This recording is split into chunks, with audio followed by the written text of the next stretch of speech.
Hello myself Mohammad Musaib. I am a founder of Eastern Rehab. तो आज हम ऐसे टॉपिक पे बात करने वाले हैं जिसे लोग बहुत हल्के में लेते हैं, फिजियोथेरेपी। तो हमारे साथ हैं doctor Suman Kumar Modi. Well, thank you, Musab, for inviting me for in your podcast. Uh, Hello, everyone. My name is Dr. Suman Kumar, ex-intern of Dr. Ram Manohar Lohia Institute of Medical Science and Research in Lucknow. चलिए doctor साहब, आज एक बहुत बड़ा myth तोड़ते हैं। क्या physiotherapy सिर्फ बुजुर्ग के लिए या एथलीट्स के लिए है? बिल्कुल गलत बात। फिजियोथेरेपी सिर्फ एथलीट और बुजुर्ग के लिए नहीं है, बल्कि सबके लिए है। बच्चे, बुजुर्ग, एथलीट, नवयुवक, जैसे कि जो आईटी प्रोफेशंस में वर्क करते हैं, 8 से 10 घंटे कंटिन्यू कंप्यूटर पे वर्क कर रहे हैं, या बाइक राइडिंग कर रहे हैं, 6 से 8 घंटे कर रहे हैं, तो उनके लिए भी फिजियोथेरेपी एक रामबाण की तरह है। डॉक्टर, बहुत से बच्चों का क्वेश्चन रहता है कि इंटर्नशिप प्राइवेट से करना चाहिए या फिर गवर्नमेंट से, कौन सा बेटर है? जैसे कि मुसाहिब, मेरे हिसाब से कि आप चाहे प्राइवेट से करिए या गवर्नमेंट से करिए, ये आपके ऊपर है। आपको सेल्फ अप्रोच आगे रखना है।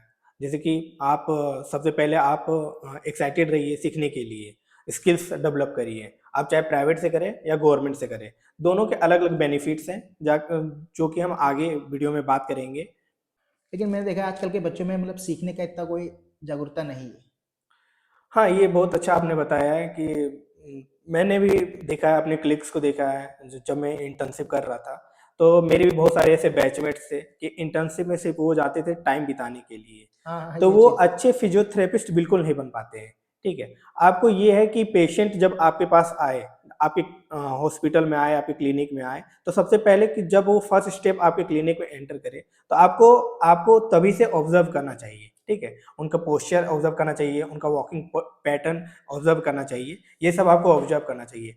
सेकेंड, आपको कम्युनिकेशन स्किल्स पे वर्क करना है कि कैसे आप पेशेंट से बात करते हैं। आपको कंडीशन बता रहा है, जैसे वो आपके पास आ रहा है, लो बैक पेन की कंडीशन लेकर के आ रहा है, उनको बैक पेन है, और उस कंडीशन में आपको कैसे बात करना चाहिए, कैसे आपको एम्पैथी देनी चाहिए, ठीक है? ये सब पे आपको फोकस करना चाहिए। वो कहते हैं ना कि अगर आपकी लर्निंग कितनी भी अच्छी हो, लेकिन अगर आपका कम्युनिकेशन स्किल्स नहीं अच्छा है तो फिर आप एक अच्छे फिजियोथेरेपिस्ट नहीं बन सकते। बिल्कुल सही बात मुझे। तो फिर डॉक्टर साहब नेक्स्ट क्वेश्चन पे बढ़ते हैं। आपके हिसाब से इंटर्नशिप का पर्पस क्या होना चाहिए, लर्निंग या सिर्फ सर्टिफिकेट? नहीं, सबसे पहली बात तो मैं ये बोलूँगा कि इंटर्नशिप आप जब कर रहे हो ना, तो आप अपना 100% दो। क्योंकि आपने जो 4 साल पढ़ाई की है, ठीक है? आपने थ्योरेटिकल नॉलेज पूरी गेन की है, प्रैक्टिकल नॉलेज भी गेन की है, लेकिन उसे इम्प्लीमेंट करने के लिए आपके पास 6 मंथ ही मिलता है। इसलिए आपको जब इंटर्नशिप में आपको टाइम मिल रहा है पेशेंट देखने के लिए, तो आपको 100% अपनी तरफ से देना चाहिए। इसलिए आपको लर्निंग पे ज़्यादा फोकस करना है, इसके स्किल्स पे वर्क करना है, मैनुअल थेरेपी पे वर्क करना है, कम्युनिकेशंस पे वर्क करना है, ये सब पे ज़्यादा ध्यान देना है आपको। डॉक्टर साहब, मेरे इंस्टाग्राम पे बहुत से बच्चों का डीएम आता है। वो मुझसे पूछते हैं कि फिजियोथेरेपी का स्कोप क्या होने वाला है, फ्यूचर क्या होने वाला है? देखिए मुझसे अब आने वाले समय में फिजियोथेरेपी नेक्स्ट लेवल पे जाने वाला है। फॉर एग्जांपल बहुत सारी अपॉर्चुनिटी आने वाली है। For example paediatric and geriatric rehabilitation, tele rehabilitation, fitness goal rehabilitation, जिसमें आप personal physiotherapist as a personal physiotherapist आप वर्क करते हैं प्लेयर्स के साथ और एथलीट के साथ, ठीक है? और तीसरा ग्लोबल रिसर्च, आप रिसर्च पब्लिश करते हैं, ठीक है? और तीसरा एडवांसमेंट इन एआई। एआई के साथ आप फिजियोथेरेपी का कॉम्बिनेशन आने वाले समय में एआई के साथ फिजियोथेरेपी बहुत ही ज़्यादा यूज़फुल बूम होने करने वाला वाला है। है। हाँ, बूम करने वाला है। जैसे कि रोबोटिक रिहैबिलिटेशन, जी। स्ट्रोक पेशेंट को हम चलाते हैं, ठीक है? स्ट्रोक पेशेंट को हम जब चलाते हैं लोकोमेट पे, तो उसमें एआई हेल्प करता है, आपको असिस्ट करता है चलने के लिए, ठीक है? डॉक्टर साहब, ये बताइए, कोई फिजियोथेरेपी करा रहा है तो उसके बेनिफिट्स क्या क्या हैं? ठीक, इसके बहुत सारे बेनिफिट्स हैं, जैसे कि बिना दवा के दर्द को कम करना, ठीक है? जी। पहला। दूसरा, ये बॉडी में कॉन्फिडेंस बढ़ाता है।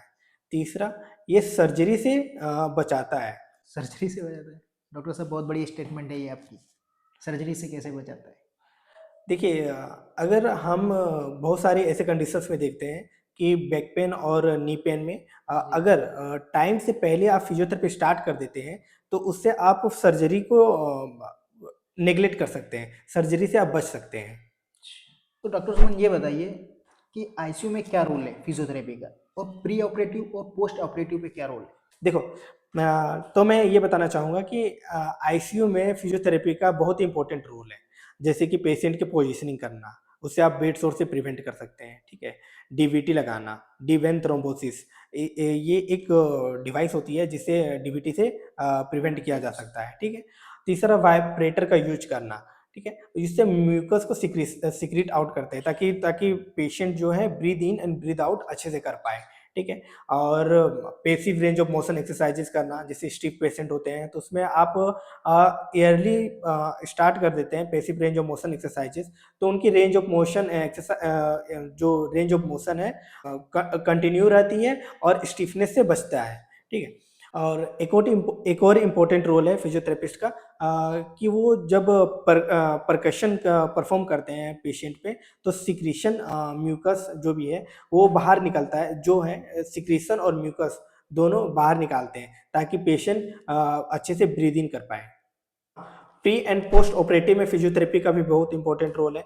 जैसे कि प्री ऑपरेटिव मतलब सर्जरी के पहले फिजियोथेरेपी क्या है कि आप जब आपकी नी की सर्जरी होना है, फॉर एग्जांपल आपकी नी की सर्जरी होना है, तो उसमें आप देख सकते हैं कि फिजियोथेरेपिस्ट जो है वो पहले से एक्सरसाइज स्टार्ट कर देते हैं। 2 वीक पहले से स्टार्ट कर देते हैं, या फिर 1 मंथ पहले से एक्सरसाइज स्टार्ट कर देते हैं, ताकि जो मसल स्ट्रेंथ है वो कंटिन्यू बनी रहे बनी आफ्टर रहे। सर्जरी भी।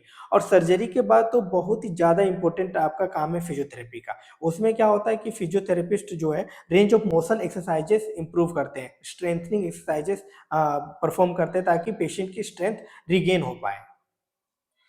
डॉक्टर साहब, बहुत से बच्चों का ये डाउट रहता है कि फिजियोथेरेपी करना सही है या नहीं सही है? Physiotherapy one of the best course है फॉर स्टूडेंट्स। वो इंडिपेंडेंट क्लिनिक चला सकते हैं, इंडिपेंडेंट पेशेंट को देख सकते हैं, एक one of the best income source है जनरेट करने का फिजियोथेरेपी। अच्छा, मैं आपसे पूछ रहा हूँ कि आपने इंटर्नशिप के टाइम अपने इनकम जनरेट की, पेशेंट वगैरह देखे, ऐसा कुछ, या कितने पैसे कमाए? हाँ, बिल्कुल। आप बिल्कुल पूछ सकते हैं। ड्यूरिंग इंटर्नशिप मैं होम विज़िट करने के लिए जाता था, तो जब भी पेशेंट हॉस्पिटल आते थे, उनको आने में तकलीफ़ होती थी। अच्छा, ज़्यादा उनके पैसे लगते थे। तो पहले हम ही लोग से मिलते हैं और बात करते हैं कि सर आप आ जाइए हमारे यहाँ पे होम विज़िट करने के लिए, जो चार्जेस होंगे हम लोग देने के लिए तैयार हैं। तो एक अच्छी अपॉर्च्युनिटी है कि आप इंटर्नशिप के दौरान आप इनकम जनरेट कर सकते हैं होम विजिट के थ्रू। तो डॉक्टर साहब, शायद मैं पूछना चाहिए या नहीं पूछना चाहिए, लेकिन मैं पूछता हूँ, कितने पैसे आप इंटर्नशिप के टाइम बना सकते हैं?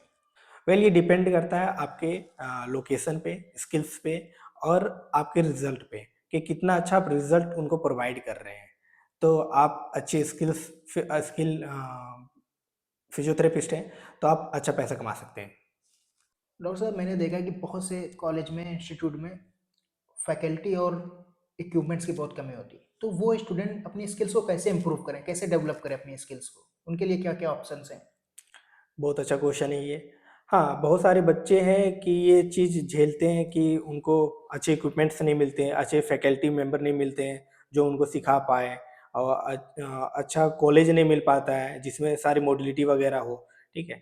तो उनके लिए एक ऑप्शन बच जाता है कि वर्कशॉप। वो वर्कशॉप के थ्रू अपना स्किल्स इम्प्रूव करें। जैसे मैनुअल थेरेपी इम्प्रूव करें, ठीक है? मॉड्यूलिटी इम्प्रूव करें, मॉड्यूलिटी कैसे यूज़ किया जाता है, ये सब सीखें। और कहीं और भी मतलब वर्क कर सकते हैं क्लिनिक में, जैसे कि वो सीख सकते हैं। जैसे आप इंटर्नशिप करते दौरान, ठीक है, तो आपको बहुत ऐसी चीज़ें हैं कि आपको पता नहीं होता है, तो उसके लिए आप कहीं क्लिनिक अलग से जॉइन कर सकते हैं। 2 घंटे 3 घंटे के लिए आप जॉइन कर सकते हैं, वहाँ पे आप मॉड्यूलिटी चलाना सीख सकते हैं, ठीक है, मॉड्यूलिटी यूज करना सीख सकते हैं। स्टूडेंट्स जो हैं वो इम्प्रूव करते हैं अपने स्किल्स, आप अपना स्किल्स इम्प्रूव कर सकते हैं वर्कशॉप के थ्रू, जैसा कि मैंने बताया। जैसे कि क्रायोप्रैक्टिक कर सकते हैं आप, क्रायोप्रैक्टर का वर्कशॉप होता है, कपिंग थेरेपी होता है, काइनेसियो टेपिंग होता है, ये सब वर्कशॉप आप कर सकते हैं। आईएसटीएम का वर्कशॉप होता है, ये सब करके आप इम्प्रूव कर सकते हैं अपनी अपनी स्किल्स। स्किल्स को। आपने डॉक्टर साहब बात की वर्कशॉप की, लेकिन वर्कशॉप इतने महंगे महंगे लोग करा रहे हैं, तो स्टूडेंट कैसे अफोर्ड करेंगे उसको? देखिए, मैं करंटली मैं लखनऊ में रहता हूँ, तो मैं जी। लखनऊ में 2-3 नाम बता सकता हूँ, जो कि बहुत अच्छे बहुत ही कम पैसे में अच्छा वर्कशॉप प्रोवाइड करवाते हैं और अच्छे स्किल्स बताते हैं। पहला नाम तो मैं उनका लूँगा, जो बहुत अच्छे फिजियोथेरेपिस्ट है, लखनऊ के जाने-माने फिजियोथेरेपिस्ट हैं, doctor Puneet Choubey, one of the best physiotherapist है लखनऊ में। दूसरा डॉक्टर शैलेंद्र, करेंटली वो मेदांता में भी वर्क कर रहे हैं। उनका भी वर्कशॉप बहुत ही बेस्ट होता है और कम पैसे में होता है। तो आपको स्किल्स इम्प्रूव करना है तो डॉक्टर शैलेंद्र से भी आप कॉन्टैक्ट कर सकते हैं। तीसरा मैं नाम बताना चाहूँगा डॉक्टर योगेश, अपोलो के फिजियोथेरेपिस्ट हैं। वो one of the best physiotherapist हैं लखनऊ में। तो वो भी अच्छा इफ़ेक्टिव वर्कशॉप कंडक्ट करवाते हैं और कम पैसों में करवाते हैं। तो आप ये 3 फिजियोथेरेपिस्ट से आप कॉन्टैक्ट कर सकते हैं वर्कशॉप के वर्कशॉप लिए। के लिए। तो डॉक्टर साहब, जो स्टूडेंट वर्कशॉप करते हैं या करने का सोच रहे हैं, तो उनको फ्यूचर में फ़ायदा है कि नहीं है? देखिए, वो डिपेंड करता है कि आपको जो वर्कशॉप प्रोवाइड करवा रहा है, वो कितना अच्छा आपको डिलीवर कर रहा है और जो सीख रहा है, वो कितना परसेंट इन्वॉल्व है सीखने के लिए, ठीक है? तो ये डिपेंड करता है दोनों पे। अगर वो आपको बहुत अच्छे से सिखा रहा है वर्कशॉप, अच्छे से वर्कशॉप दे रहे हैं, ठीक है? तो आपको उतना अटेंटिव होना है, उतना आपको आउटकम निकालना है, ठीक है? चलिए डॉक्टर साहब, रैपिड फायर करते हैं। सबसे बड़ी गलती जो पोस्चर खराब करती है। एबनॉर्मल एर्गोनॉमिक, हर दिन कौन ऐसी एक्सरसाइज है जो करनी चाहिए?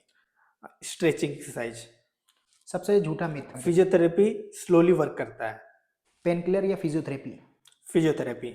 उन लोगों के लिए एक लाइन जो ट्रीटमेंट टालते हैं। अभी टाइम नहीं निकालोगे तो दर्द टाइम निकालेगा। थैंक यू डॉक्टर साहब for your precious time. I hope आपके जो भी फिजियोथेरेपी से रिलेटेड क्वेश्चन होंगे वो क्लियर हो चुके हैं। तो नेक्स्ट वीडियो में मैं और भी गेस्ट को लाऊंगा जो आपके और जो भी क्वेश्चन होंगे उनको क्लियर करेंगे। Thank you.